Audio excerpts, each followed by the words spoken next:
అందరికీ నమస్కారం అండి. నిన్నటి నుంచి చూస్తున్నాను రాష్ట్రంలో ఏ సమస్యలు లేనట్టు, ఏ ఇష్యూస్ లేనట్టు, ఓన్లీ మాధురి ఒక్కటే కనిపించినట్టు. నిన్నటి నుంచి మీడియా ఛానల్స్ అన్నీ, యూట్యూబ్ ఓపెన్ చేసిన, ఒక టీవీ ఛానల్ పెట్టినా, న్యూస్ ఛానల్ పెట్టినా మాధురి మాధురి మాధురి, ఇంకొక న్యూస్ లేదు. నేనేదో ఇంటర్నేషనల్ లెవెల్లో ఇక్కడ ఏదో దొంగతనాలు చేసినట్టు, మోసాలు చేసినట్టు, దౌర్జన్యాలు చేసినట్టు, ఏదో గంజాయి స్మగ్లింగ్స్, ఇవన్నీ డ్రగ్స్ ఇలాంటి ఏవో చేసినట్టు న్యూస్ అంతా నా మీదే. ఏంటా అని చూస్తే తిరుమల తిరుపతి దగ్గర గెస్ట్ హౌస్లో ఒక కేక్ కట్ చేశానని. నిజంగా తిరుమల తిరుపతి దేవస్థానంలో కేక్ కట్ చేయకూడదనే విషయం నాకు అసలు తెలీదు. తెలిస్తే నేను అనవసరంగా ఇలాంటి పనులు చేయను, వివాదాల్లో ఇరుక్కోవాలని అసలు అనుకోను. తనుజ పాపం బర్త్డే కోసం స్వామి దర్శనం చేయమని అడిగింది. సో అడిగినప్పుడు మేము 4th తిరుపతి వెళ్ళాము, 5th దర్శనాని కోసం మార్నింగ్ 7:30 స్లాట్కి మాకు దర్శనం చేసుకున్నాము. సో ముందు రోజు నైట్ తన బర్త్డే సందర్భంగా పాపం తనకి సర్ప్రైజ్ చేద్దామని ఒక చిన్న కేక్, అది కూడా ఎగ్లెస్ కేక్ వాళ్ళకి అడిగితే ఎగ్లెస్ కేక్ పట్టుకెళ్ళచ్చు అని చెప్పారు మాకు. సో ఎగ్లెస్ కేక్ని తీసుకెళ్ళి ఆమెతో కట్ చేయించి అక్కడే తనకి మట్టి గాజులు, చీర, కొంచెం జెవరింగులు అవి తనకి బహుమతి ఇచ్చి విషెస్ చెప్పి జస్ట్ ఫ్రాక్షన్ ఆఫ్ 1 minute అది కూడా మేము ఎక్కడైతే స్టే చేసామో ఆ గెస్ట్ రూమ్లో.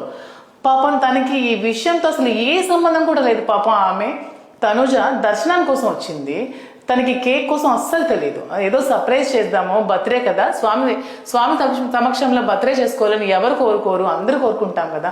సో అవకాశం వచ్చింది, దర్శనం చేసుకున్నాము. సో అలాగే పాపం అక్కడే ఉంది కదా, తనతో కేక్ కట్ చేయించాలన్న ఆలోచనతో నేనేమో కేక్ కట్ చేయించాను.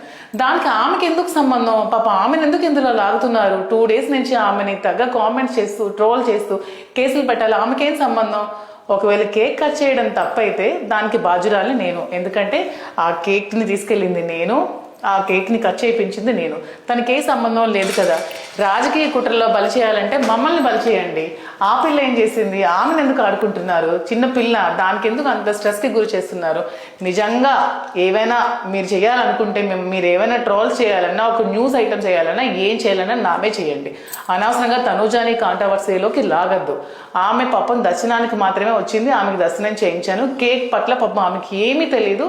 నాకు కూడా కేక్ కట్ చేయకూడదనే విషయం తెలియక నేను ఒక కేక్ తీసుకెళ్ళాను.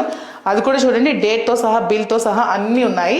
నేను ఎగ్లెస్ కేక్ని పట్టుకెళ్ళి ఆమెతో కట్ చేయించాను. మాకు తెలుసు, శ్రీన్ గారు నాకు మరీ చెప్తారు, స్వామి దర్శనంకి వెళ్ళినప్పటి నుంచి మళ్ళీ వచ్చినంత వరకు నాన్ వెజ్ కూడా ముట్టుకోవద్దని చెప్తారు, తలంటుకుని వెళ్ళాలని చెప్తారు. కింద నుంచి పై వరకు కూడా మేము మళ్ళీ రిటర్న్ వచ్చినంత వరకు చాలా నియమ నిష్టలతో వెళ్ళి వస్తాము. మేము చాలా స్ట్రిక్ట్గా ఉంటాం తిరుమల తిరుపతి విషయంలో. ఎందుకంటే జనాల కోసం కాదు, స్వామి భక్తులు మేము, స్వామి కోసం మేము అంత నిష్ఠగా ఉంటాము.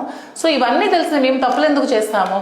సో మీడియా ఛానల్స్ పదే పదే పదే వీటినే చూపిస్తూ మా మీద కేసులు కట్టాలనుకుంటే కట్టండి, మమ్మల్ని ఎదుర్కోండి.